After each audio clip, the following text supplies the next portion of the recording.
নমস্কার। আজ মহিলা মহলের অনুষ্ঠান সাহিত্য কেন্দ্রিক। মহিলা মহল মেয়েদের কথা বলে, মেয়েদের স্বাবলম্বী হওয়ার কথা বলে, কিন্তু এই পথটা খুব একটা সহজ ছিল না। লড়াইটা শুরু হয়েছে একদম আদি যুগ থেকে এবং তার স্পষ্ট ছাপ রয়ে গেছে সাহিত্যে। যেমন আমরা একটা যুগকে, একটা সময়কে সাহিত্য দিয়ে ছুঁতে পারি, মেয়েদের গল্পও আমরা ছুঁতে পারি সাহিত্যের মধ্য দিয়ে। সাহিত্যে নারী চরিত্রের ক্রমবিবর্তনের ধারা কেমন, সেই বিষয়ে আজকে আমরা কথা বলবো। আমাদের সঙ্গে আছেন কবি ও সাহিত্যিক সৈকত মুখোপাধ্যায়। নমস্কার। নমস্কার সবাইকে। ধন্যবাদ জানাই আকাশবাণীকে। এই অনুষ্ঠানে অংশ নিতে পেরে আমি গর্বিত এবং ধন্যবাদ জানাই সঞ্চালিকা সুস্মিতাকে। কৃতজ্ঞতা জানাই মহিলা মহলের তরফ থেকে আমাদের আমন্ত্রণে সাড়া দেওয়ার জন্য। আসলে সাহিত্য যে সমাজের দর্পণ, এ তো আমরা ছোটবেলা থেকেই আমরা শুনে এসেছি এবং এই কথাটার থেকে সত্যি কথা আর কিছু হয় না।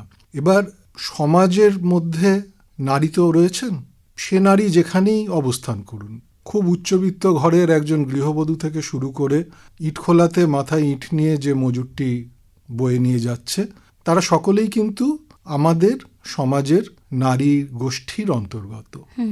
এবং আমাদের সৌভাগ্য যে বাংলা সাহিত্যে বিশেষত ছোট গল্প এবং উপন্যাসের ধারাটি এত বেশি সমৃদ্ধ যে এই সমাজের বিভিন্ন অবস্থানের নারী তারা কেউ উপন্যাস এবং ছোট গল্পের পরিধি থেকে বাদ পড়েনি।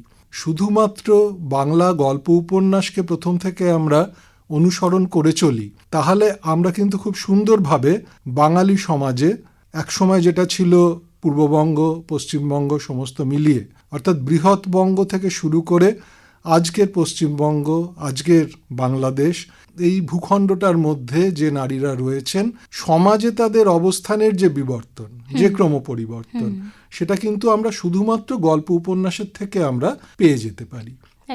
এখন এইগুলোকে লিপিবদ্ধ কারা করেছেন সেটা ব্যক্তিগতভাবে আমার কাছে খুব একটা গুরুত্বপূর্ণ নয়। অর্থাৎ আমি বলতে চাইছি যে তিনি লেখক না লেখিকা, এটা আমার কাছে খুব একটা গুরুত্বপূর্ণ নয়। কারণ আমি নিজে যেহেতু লেখালেখি করি, সেই জন্য আমি জানি যে যখন লিখতে বসি তখন আমি কিন্তু পুরুষ বা মহিলা কিছুই নই। অর্থাৎ আমাকে যখন একটা মহিলা চরিত্র আঁকতে হচ্ছে, তখন আমি কিন্তু নিজে যদি না মহিলা হয়ে যেতে পারি, তাহলে আমার সেই চরিত্রটা মিথ্যে হয়ে যায়। একইভাবে যখন একজন লেখিকা একটি পুরুষ চরিত্র আঁকতে বসেছেন, তখন তাকেও কিন্তু মনে মনে পুরুষই হয়ে যেতে হচ্ছে। এবং শুধু মহিলা বা পুরুষ হয়ে যাওয়া নয়, একজন লেখককে চোর হতে হচ্ছে, আবার সন্ন্যাসীও হতে হচ্ছে। লেখক তো জলের মতন, তাকে তো যে আধারে ঢালা হবে তিনি তাই। কিন্তু দেখা যাচ্ছে যে প্রথম যুগে, বাংলা সাহিত্যের প্রথম যুগে, তখন যেহেতু লেখকরাই লিখতেন, লেখিকারা তো অনেক পরে এলেন। তার কারণ আছে, কারণ নারী শিক্ষার প্রচলনটা আমাদের এখানে অনেক দেরিতে হয়েছে। যদিও খুব একটা গর্বের ব্যাপার, 1865 সাল থেকে কিন্তু আমরা দেখছি যে নারী শিক্ষা প্রচলিত হওয়ার এক দশকের মধ্যে থেকে আমাদের এখানে বেশ কয়েকজন নারী কিন্তু তারা গল্প, উপন্যাস, কবিতা ইত্যাদি লিখে ফেলেছেন। এবং সেটা শুধুমাত্র তথ্যের জন্য বলা তা নয়, মানে সেই গল্প উপন্যাসের মান খুব ভালো। আমরা সবাই জানি যে স্বর্ণকুমারী দেবী, মানে একটা যুগের বিবর্তন হয়েছে অবশ্যই ঠাকুরবাড়ির হাত ধরে হয়েছে।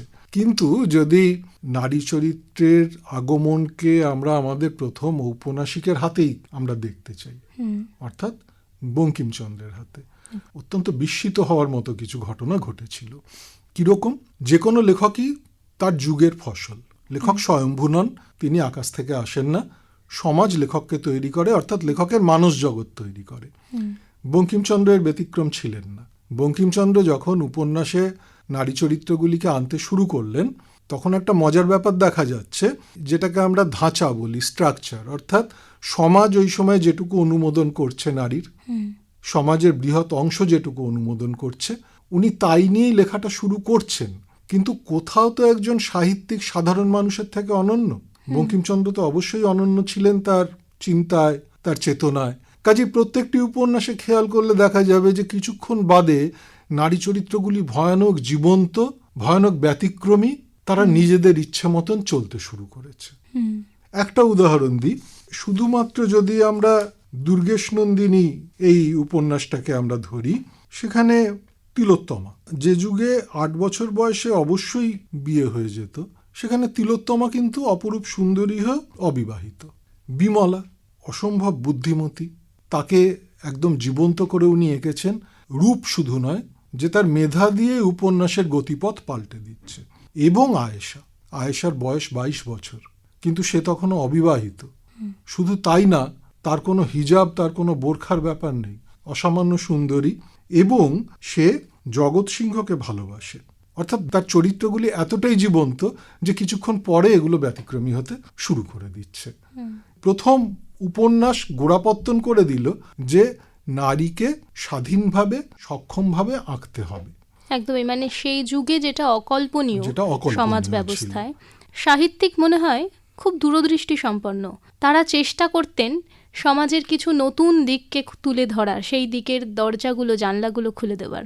মেয়েদের মনে হয় অনেকটা সহজ হয়েছে পথ চলাটা সাহিত্যের হাত ধরেই। যে চরিত্রগুলিকে তারা চোখের সামনে দেখছে, পড়ছে, সেই চরিত্রের দিকে তাদের আকর্ষণ তৈরি হচ্ছে। অনেক সময় নিজেকে গঠন করতে মনে হয় এই চরিত্রগুলি খুব প্রয়োজনীয়। একদমই তাই, একদমই তাই। আমি ভীষণভাবে সহমত যে সাহিত্যের প্রভাব তো মানুষের মনের ওপর অকল্পনীয়। মানুষ বলতে নারীও আছে তার মধ্যে, সমাজের মধ্যে নারী রয়েছে।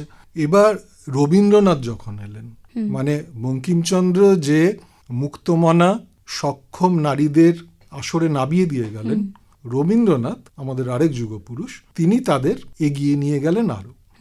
নারী মুক্তির কথাটা তিনিও কিন্তু যুগের থেকে অনেক এগিয়ে শুরু করলেন লিখতে। রবীন্দ্রনাথের যে কোনো লেখার সামাজিক প্রভাব যেহেতু ছিল সুদূর প্রসারী, যেটা আমরা আজকে 2024 সালে বসে কল্পনাও করতে পারবো না, যে তিনি যখন ধারাবাহিকভাবে লিখছেন প্রবাসীতে, অন্যান্য পত্রপত্রিকায়, সেগুলো কত মানুষ পড়তেন এবং কত মানুষ তাই দিয়ে ইন্সপায়ার্ড হতেন। কাজেই তিনি যখন স্ত্রীর পত্রের মৃণালের কথা বলছেন, সমাপ্তির মৃন্ময়ীর কথা বলছেন, ল্যাবরেটরির সোহিনীর কথা বলছেন, এবং সর্বোপরি ঘরে বাইরের বিমলার কথা বলছেন, এই প্রত্যেকটি চরিত্র নারী মুক্তির জন্যে এক একটা বন্ধ ঘরের এক একটা করে জানলা এরা খুলে দিচ্ছে। এর ইম্প্যাক্ট কতটা পরবর্তী সাহিত্যে, এবং শুধু সাহিত্যে না, পরবর্তী বাঙালি সমাজে, এটা আজকে আমরা বসে কল্পনাও করতে পারবো না। আমি একটা জিনিস খুব অবাক হয়ে যাই, বিমলাকে একটা ভয়ঙ্কর আইডিয়াল হিসেবে কিন্তু তৈরি করেননি। বিমলা ভীষণ রকম রক্ত মাংসের মানুষ, মানে মানুষের যা যা গুণ থাকা উচিত, তাদের মনের যে দোলাচলটা, সেটা যেন এবং যা যা দোষ তাই নিয়ে কিন্তু বিমলা, দোষে গুণে বিমলা। বিমলার মধ্যে প্রশংসার প্রতি আকর্ষণ রয়েছে যে কোনো মানুষের মতো। বিমলার মধ্যে অসম্ভব মানসিক দোলাচল রয়েছে, স্থির করতে পারছে না কিছু। কিন্তু তথাপি যুগের লক্ষণ যেটাকে বলে, সেটা যদি আপনি দেখেন, বিমলা যে সন্দীপের প্রতি যে আকর্ষণ, সেটা কিন্তু রবীন্দ্রনাথ শারীরিক দিকে কখনোই নিয়ে যাননি। আকর্ষণটা গুণগত আকর্ষণ ছিল, আদর্শগত আকর্ষণ ছিল, এবং একই সঙ্গে নিখিলেশের যে শীতলতা, যেটা সেইটার প্রতি একটা ক্ষোভ, এবং সন্দীপের ক্যারিজমা, যেটা একজন নারীকে অনায়াসী তার পা টলিয়ে দিতে পারে। বিমলার ওই শেষ উক্তি, আমি আগুনের মধ্যে দিয়ে বেরিয়ে এসেছি, যা পড়বার ছিল পুড়ে ছাই হয়ে গেছে, যা বাকি আছে তার আর মরণ নেই। এই যে উক্তিটা, এই উক্তিটা কত মেয়ে যে নিজের মনে মনে হয়তো এখনো বলে, আমি এটা মাঝে মাঝে বসে কল্পনা করি। আমিও চিনি, আপনিও চেনেন এরকম বহু মেয়েকে, যারা সত্যিই আগুনের মধ্যে দিয়ে বেরিয়ে এসেও কিন্তু নিজের দুপায়ের উপরেই খাড়া আছে, এবং তার জন্য কি বিমলাও কিছুটা কৃতিত্ব পেতে পারে না? একদমই তাই। তবে একটা পরিবর্তন কিন্তু আসছে, যেরকমভাবে সময়টা বদলাচ্ছে, সেই যুগের নারী চরিত্রের মধ্যে কিছু কিছু নারী চরিত্র অবশ্যই ব্যতিক্রমী, কিন্তু অনেক চরিত্রে নারীদের সর্বংসহা করে দেখানো হয়েছে। সেই রকম চরিত্র কিন্তু হয়তো বর্তমান যুগের সাহিত্যে বা তার পরবর্তী যুগের সাহিত্যে আমরা একটু কম পাই। দোষের জায়গাগুলো পূর্ববর্তী সাহিত্যে যেমন খুব একটা চিহ্নিত করা হতো না, খুব সাহসী লেখকরা হয়তো চিহ্নিত করতে পারতেন, কারণ একটা ভয় তো থাকেই যে পাঠকদের পছন্দ হবে কিনা।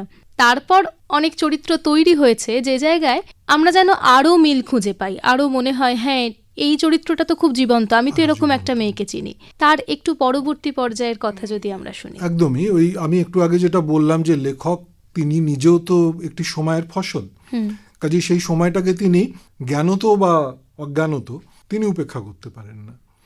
আজকে আমরা যারা লিখছি আমরা নিজেদের ভাবছি খুব আধুনিক, কিন্তু এটা অবশ্যম্ভাবী যে আজ থেকে বেশি না, আজ থেকে 30 বছর বাদে আমাদের এখনকার গল্প উপন্যাস আমাদের উত্তরসূরিদের কাছে সমালোচিত হবে। একদমই।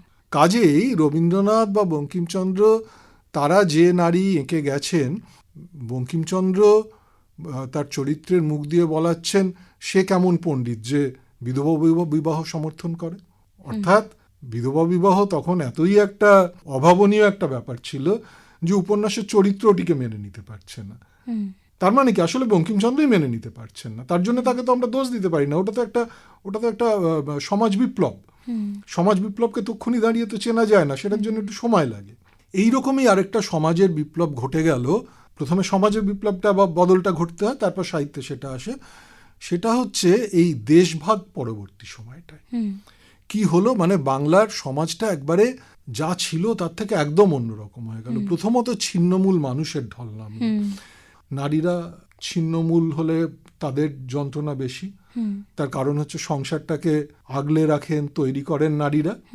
তো তারা ওই তাদের নিজেদের সংসার থেকে উৎখাত হয়ে তারা ছিন্নমূল হয়ে উদ্বাস্তু হয়ে এই বঙ্গে চলে এলেন। কিন্তু তারা যেহেতু নারী, কাজে তাদের তো হেরে গেলে চলবে না, তাদের তো তার বাচ্চার মুখের খাবারটা তাকে তুলে দিতে হবে, তার স্বামীকে খাবারটা তো তাকেই তুলে দিতে হবে হাতে করে। নারীদের ঘরের বাইরে বেরিয়ে জীবিকা খোঁজা, আমি মধ্যবিত্ত নিম্ন মধ্যবিত্ত সমাজের কথা বলছি, একদম যারা দরিদ্র শ্রেণী তাদের মধ্যে নারীদের কাজ করার চলতো বহু যুগের, কিন্তু মধ্যবিত্ত নিম্ন মধ্যবিত্ত সমাজের নারীরা এই সময় থেকে দেশভাগ তার পরবর্তী সময় থেকে তারা এই কলকাতা মহানগরীতে তারা কাজ খুঁজতে বেরোলেন। এবং এইটা তখনকার সমাজে এতই একটা অভূতপূর্ব অদৃষ্টপূর্ব একটা ব্যাপার ঘটলো যে তখনকার সাহিত্যিকরা এই নিয়ে লিখতে শুরু করলেন, তারা সমর্থনই জানালেন। সত্যজিৎ রায়ের সিনেমাতে যেটা বিখ্যাত হয়ে রয়েছে মহানগর সিনেমায়, এটা আসলে নরেন্দ্রনাথ মিত্রের লেখা অবতরণিকা বলে একটি গল্পের সিনেমার রূপ। এবং এই গল্পটি একটা ছোট্ট পরিসরে যেভাবে সমাজের ছবিটা এঁকে দিয়ে গেছে, যে একটি মেয়ে বেরোচ্ছে চাকরি করতে, সঙ্গে সঙ্গে সংসারের ধাঁচাটা বদলে যাচ্ছে, নানান সন্দেহের আঙুল তার দিকে উঠছে, নানান ঈর্ষার আঙুল তার দিকে উঠছে, তবু সে কম্প্রোমাইজ করছে না। আমরা ছোটবেলাতে এরকম অনেক চরিত্র দেখেছি। একদমই, মানে আমরা দেনা পাওনায় নিরুপমাকে যতটা নির্যাতিত হতে দেখেছি, তার থেকে কিন্তু এখানে আরতির নির্যাতনটা একদম বদলে যাচ্ছে। কিন্তু এই নির্যাতনটাকে যেন আমরা চিনি, অনেক বেশি পরিচিত, যেহেতু আমাদের কালের নিরিখে আমাদের অনেক কাছের। এটা দেনা পাওনাতে যেটা ও বারবার মিনতি করছে বাবাকে যে আমার জন্য পণ দিও না তুমি, সেখানেও একটা প্রতিবাদ ছিল, ভীষণ প্রতিবাদ ছিল, যে প্রতিবাদটা এখনো হয়তো রেলেভেন্ট, এখনো প্রাসঙ্গিক হয়তো। কিন্তু যেটা বলছিলাম যে মেয়েদের ঘরের বাইরে বেরোনো এটা একটা মেয়েদের বিরাট মুক্তি। কারণ আমরা জানি যে বলা হয় যে ভ্যানিটি ব্যাগের চাবিকাঠিটি যেন তোমার কাছে থাকে। আর্থিক মুক্তি ছাড়া তো কোনো সামাজিক মুক্তি সম্ভব নয়। কারণ মেয়েদের নিজেদের যে উপার্জন করা এইটা তখন শুরু হলো। এবং এই উপার্জনক্ষম নারীরা ওই সময় থেকেই কিন্তু গল্পে উপন্যাসে আসতে শুরু করলেন। কাদের হাত ধরে? নরেন্দ্রনাথ মিত্র অসামান্য কিছু গল্প লিখে গেছেন, যেমন বন্দিনী বলে একটি গল্প আছে, সেখানে একজন স্কুল শিক্ষিকার চরিত্র আছে। অবতরণিকাতে তো বললামই, যেখানে সেলস গার্লের লেখা মানে চরিত্রটা রয়েছে। আরেকটা গল্পের কথা আমি বিশেষ করে বলতে চাই নরেন্দ্রনাথ মিত্রের, এটা কি অপূর্ব গল্প দেখুন। গল্পটা একজন লেখিকাকে নিয়ে, যে কবিতা লিখতো এবং খুব ভালো লিখতো। ন্যাচারালি তার বাড়িতে ভীষণ আপত্তি, মানে তার স্বামী দেখতে পারে না, কি তুমি এরম বই নিয়ে বসে আছো। করতে করতে একদিন তার বাচ্চাটা গরম দুধের মধ্যে পড়ে গেল, তো বেঁচে গেল কিন্তু পুড়ে জখম হলো। ওর স্বামী একটা দেশলাই বাক্স এনে স্ত্রীর হাতে ধরিয়ে দিয়ে বলল, সময় নেবে কেন, তুমি একটা একটা করে কাঠি জেলে আমাদের সবাইকে পুড়িয়ে দাও। ওই লেখিকা সৌদামিনী সেই যে কবিতার খাতাটা ট্রাঙ্কের মধ্যে বন্ধ করলেন, তার মৃত্যুর পরে যখন ট্রাঙ্ক খুলে খাতাটা পাওয়া যাচ্ছে তখন এই গল্পের শুরু। অর্থাৎ একজন লেখিকার মৃত্যু হয়ে গেছে ইতিমধ্যে, সংসারের আর সবাই বেঁচে পড়তে রইল, ভালো রইল। তো এই গল্প কি শেষ হয়েছে? আজও হয়নি তো আমার মনে হয়। মানে এই যে স্যাক্রিফাইসটা, কিন্তু ভালোটা কি? ভালো দিক হচ্ছে আগে স্যাক্রিফাইসগুলো লুকোনো থাকতো, আমাদের শ্রদ্ধেয় স্মরণীয় গল্পকার ঔপন্যাসিকরা সেগুলোকে ওই ট্রাঙ্কের মধ্যে থেকে কবিতার খাতা বার করার মতো করেই মেয়েদের এই স্যাক্রিফাইসগুলোকে তুলে আনলেন। এবং এই বারবার দেখতে দেখতেও তো মানুষের একটা লজ্জা আসে, পুরুষ মানুষের অন্তত এই লজ্জাটা বোধহয় এসেছে এই গল্প উপন্যাসগুলোর মধ্যে দিয়েই, যে আমি এরকম হব না। হয়তো সমাজটা বদলাচ্ছে অনেকটা। এরপরে আবার একটা বড় সমাজের পরিবর্তন এলো 70-71 সালে। অর্থাৎ একই সঙ্গে দুটো ঘটনা ঘটলো। এক হচ্ছে নকশাল মুভমেন্ট, এটা আমাদের কাঁপিয়ে দিয়ে গেল কিছুদিনের মধ্যেই আমাদের তরুণ সমাজটাকে। এটা যেমন বাংলা সিনেমায় প্রতিফলিত হয়েছে, তেমনি বাংলা সাহিত্যেও এর দাগ রয়ে গেছে। আর হলো বাংলাদেশ যুদ্ধ, যার জন্যে ইকোনমিক্যালি আমরা ভীষণ তখন আনস্টেবল হয়ে গেছিলাম, প্রায় দুর্ভিক্ষের মতো একটা অবস্থার মধ্যে আমরা গিয়ে পড়েছিলাম।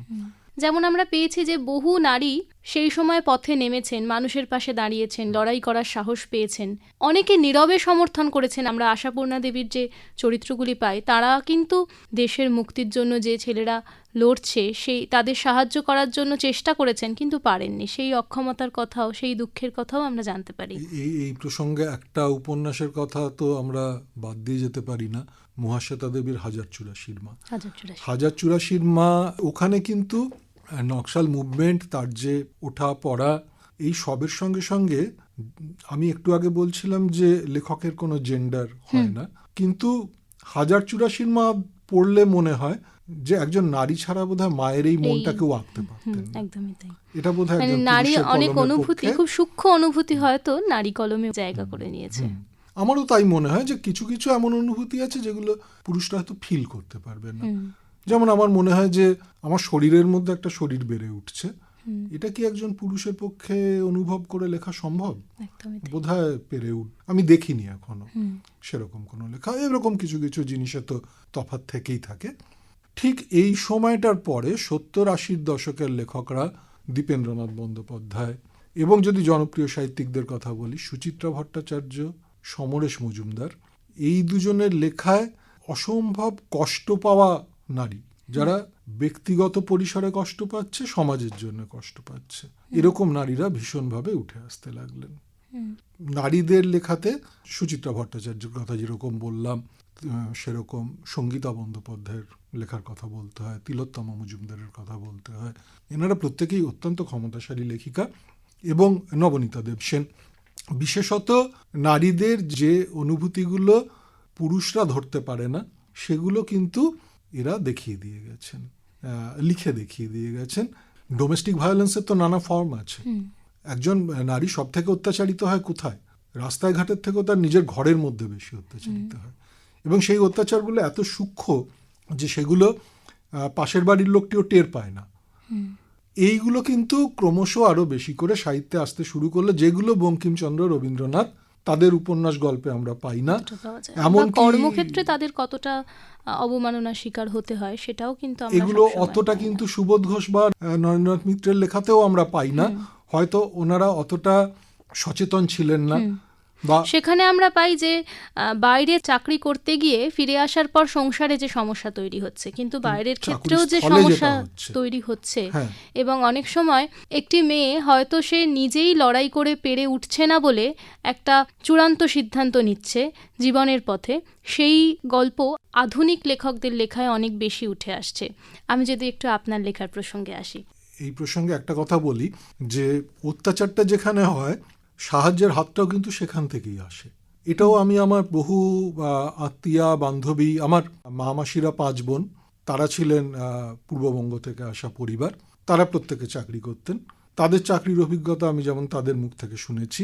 আমি ক্যালকাটা ইউনিভার্সিটিতে যখন স্নাতকোত্তর করি, আমার যে বান্ধবীরা তারাও চাকরি করেছে, তাদের মুখ থেকেও শুনেছি। ফলে এটা আমি জানি, চাকুরি স্থলে সেখানে যেরকম হ্যান্ড টুইস্টিং, মানে তুমি আমাকে এইটা না দিলে আমি তোমাকে প্রমোশন দেবো না, বা আমি তোমাকে কাজে বাধা দেবো, এইগুলো আছে। ওখানে আবার অনেক সময় কিন্তু সাহায্যের হাতটাও বাড়ায় কোনো একজন পুরুষ। তো আমার একটা গল্প ছিল, আমার আমন মরশুম গল্পের বই আছে, আয়না যখন আবছা হয়ে যায়। সেখানে এক স্ত্রী বারবার দেখছে যে তার হাজব্যান্ড অনেক রাত জেগে কার সঙ্গে যেন চ্যাট করছে।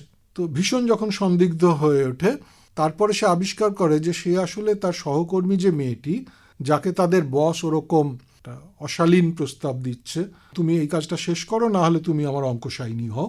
এই সহকর্মীটি রাত জেগে তার কাজটা শেষ করে দিচ্ছে। হ্যাঁ, এইভাবে সাহায্যের হাতটা আসছে তার কাছে। আপনার আরো একটি উপন্যাস তবুও জীবন জলে, এখানেও কিন্তু আমরা এই সমস্যাটা অনেকবার তবুও জীবন জলেতে আরো আসলে প্রেক্ষাপটটা আরো বড় একটা সমস্যা নিয়ে। এখন হয়েছে কি, ঠিক এই মুহূর্তে আমরা যে সময়টার মধ্যে দিয়ে যাচ্ছি, মেয়েরা উত্তরোত্তর আরো শিক্ষিত হচ্ছে। শিক্ষার ব্যাপারে পুরুষ এবং নারীতে বিশেষ তফাৎ, অন্তত আমাদের মধ্যবিত্ত উচ্চ মধ্যবিত্ত সমাজে মেয়েদের শিক্ষার প্রয়োজনীয়তাটা বাবা মারা বুঝে গেছেন। এবং এখন বোধহয় কোনো বাবা মাই চান না যে তার মেয়েটি কোনো চাকরি বাকরি না করে বিয়ে করে ফেলুক। তো ফলে তারা শিক্ষিত হচ্ছে, তারা এম্পাওয়ার্ড হচ্ছে, চাকরি পাচ্ছে। যখন বিয়ে হচ্ছে তাদের হাজব্যান্ডের থেকে তারা তো কোনো অংশে কম যাচ্ছেই না, অনেক সময় বেশি হচ্ছে। এই বেশি হলেই তখন কিন্তু পুরুষতন্ত্র তখন ভয়ঙ্কর হিংসুটে হয়ে পড়ছে। এবং এই হিংসের কারণে অত্যাচার বাড়ছে। অত্যাচার সইবে কেন? যতদিন সে নিছক গৃহবধূ ছিল, তার কিছু ছিল না, বার করে দিলে তাকে না খেয়ে থাকতে হতো, ততদিন সে অত্যাচার সইত। এখন তো সইছে না, ফলে ডিভোর্স হয়ে যাচ্ছে। ডিভোর্সড মেয়ের সংখ্যাটা বাড়ছে এবং আমার নিজের ধারণা আরো বাড়বে। এখন তো ডিভোর্স একটি জ্বলন্ত সমস্যা, এবং সেই সমস্যার কথা কিন্তু এখনকার সাহিত্যে আমরা ভীষণ রকম ভাবে পাই। তবুও জীবন জলে এমন একটি মেয়ের, এটি ডিভোর্সড মেয়ের জীবনের গল্প। এবং ওই যে কথাটা আমরা বিমলাকে নিয়ে বলছিলাম না, ওখান থেকেই তো আমরাও শিক্ষা পাই, আমরা যারা লিখি। এই উপন্যাস তবুও জীবন জলে উপন্যাসের যে নায়িকা রুমি কিন্তু খুব মহান চরিত্র নয়। রুমি ছিল একটা দূর মফস্বলে, এবং সে নিজের কেরিয়ারের স্বপ্ন সফল করবে বলে ওই মফস্বলের তার যে প্রথম প্রেমিকটি, যে রুমিকে প্রচন্ড ভালোবাসত, তাকে আঘাত করে রুমি বেরিয়ে এসেছিল কলকাতায়। কিন্তু কলকাতায় আসার পরে সে যাকে বিয়ে করে সেই ছেলেটি ছিল ঠিক ওই রকম হিসেবি স্বার্থপর। সে নিজে ম্যানেজমেন্ট পড়বে বলে রুমিকে বলল, তুমি চাকরিটা করে যাও, আমি একটু ছুটি নিয়ে পড়ি। রুমি বলেছিল, তাহলে তো তোমার হয়ে গেলে আমি পড়বো। তাকে আর পড়তে দিল না রুমিকে। তারপরে ওদের একটি সন্তান হয়, তারও দায়িত্ব নেয়নি। এই করে রুমির ডিভোর্স হয়। এর পরের ব্যাপারটা আরো সাংঘাতিক। এটা বলা হয় যে প্রথম বিচ্ছেদটা সহজ, দ্বিতীয় বিচ্ছেদের সামনে এসে মেয়েরা ভীষণ ভীতু হয়ে পড়ে। তার কারণ হচ্ছে সমাজের চাপ। সমাজ বলবে, তুই বাজে, তুই পারিস না সম্পর্ক টিকিয়ে রাখতে, তোর মধ্যেই কোনো কম আছে কিছু। রুমির ক্ষেত্রে ওই সমস্যাটা এসে গেল। এরপর যে পুরুষটির প্রেমে পড়ল সে হচ্ছে একদম যাকে আমরা বলি প্রিডেটর, অর্থাৎ সাপদ শ্রেণীর। যে এরকম তো প্রচুর এখন চারদিকে, যত মেয়েরা এম্পাওয়ার্ড হচ্ছে, এক ধরনের পুরুষের প্রায় জীবিকাই হয়ে দাঁড়িয়েছে। এই ধরনের মেয়েদের টার্গেট করে, শিকার করে, পায়ের ওপর পা তুলে আমরা চালাবো, এই ধরনের একটি পুরুষের খপ্পরে পড়ে গিয়েছিল। তারপর যা হলো সেটা তো উপন্যাসের অন্তিম পর্বে আমরা দেখেছি। একদমই তাই। আপনার সাহিত্য পরিসর তো অনেকটা বড়। আপনি যেমন লিখেছেন ছোটদেরকে ঘিরে, কখনো কৈশোর বয়সের জন্য কিছু লেখা, কিছু অ্যাডভেঞ্চার গল্প, কিছু অ্যাডভেঞ্চার উপন্যাস, এবং এই প্রাপ্তবয়স্ক মনকে নিয়ে যখন আপনি লিখছেন, মেয়েদেরকে নিয়ে লিখেছেন। এতটা সাহিত্যের পরিসরের মধ্যে মেয়েরা যে এইভাবে জায়গা করে নিয়েছে। আমি রবিবাসরীয়তে একটা লেখা পড়েছিলাম, সেই হাত, একটা মেয়ের জীবনকে ফুটিয়ে তুলতে পারে। তাই মেয়েদের জন্য যদি কিছু বার্তা রেখে আজকের অনুষ্ঠান থেকে আমরা বিদায় নিতে পারি। সেই হাতের আগে একটা প্রসঙ্গ বলে নি, এটা আমার তরুণ লেখক বন্ধুদের জন্য আমি একটি বার্তা বলবো না, একটি অনুরোধ বলতে পারি। সেটা হচ্ছে, আমি ছোটদের জন্য অনেক রূপকথা লিখেছি। হ্যাঁ, এই রূপকথাতে আমি কোনোদিন রাজকুমারীকে সুন্দরী করিনি, আমি এমনকি কোনো পরীকেও সুন্দরী করিনি। সুন্দরী বলতে সে ফর্সা, তার বিরাট ঘন চুল ইত্যাদি করিনি, কারণ আমার নিজের একটি মেয়ে আছে। আমি জানি যে এই একজনকে ভীষণ সুন্দর করে আঁকা, তাকে হিরোইন করা, এর মানেই হচ্ছে আরেকজনকে ছোট করা। ফলে আমার ক্যাকটাস বনের পরী, তার ডানা ছিঁড়ে যায় কাঁটার আঘাতে, সে খেতে পায় না, কিন্তু তবু সে তার ওই বীজ ছড়ানোর কাজটা করে যায়। মানে ঠিক ক্যাকটাস বনের পরী কিন্তু রূপকথা নয়। আমি চাই যে বাচ্চাটা ছোটবেলায় ক্যাকটাস বনের পরী পড়েছে, সে যেন বড় হয়ে তার আশেপাশের ক্যাকটাস বনের পরীদের চিনতে পারে।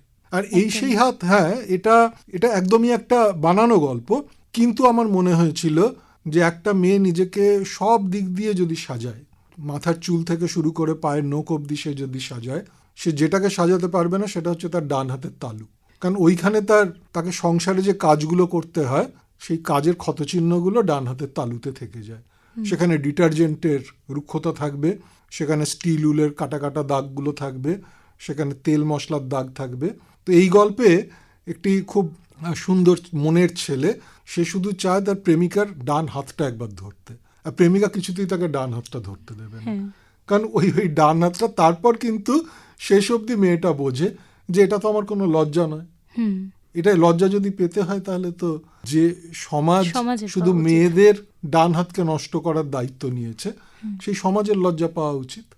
তো এইভাবে আমি এবং আমার যারা সহলেখক লেখিকা আছেন তারা সকলেই চেষ্টা করে যাচ্ছি যাতে এখনো যে ট্র্যাডিশনটা আমাদের প্রথম ঔপন্যাসিক শুরু করেছিলেন, আমরা যেন তার বেটনটা বয়ে নিয়ে যেতে পারি সার্থকভাবে। আমরা যেন কোনো অন্যায়কে সমর্থন না করি আমাদের লেখার মধ্যে, বিশেষত নারীদের প্রতি ঘটে যাওয়া কোনো অন্যায়কে এবং পুরুষতন্ত্রকে। অনেক ধন্যবাদ স্যার। আপনাদের একদমই তাই। নারী যে কোনো কাল্পনিক চরিত্র নয়, তার যে একটা বাস্তব রূপ আছে, সেগুলো আমরা এই আধুনিক সাহিত্য থেকে জানতে পারি। আপনার লেখা অনেক সাহিত্যে তার ছাপ রয়ে গেছে। আরও একবার ধন্যবাদ জানাই মহিলা মহলের তরফ থেকে আমাদের আমন্ত্রণে সাড়া দেওয়ার জন্য। ভালো থাকবেন। নমস্কার। ধন্যবাদ। নমস্কার শ্রোতাদের এবং আপনাদের।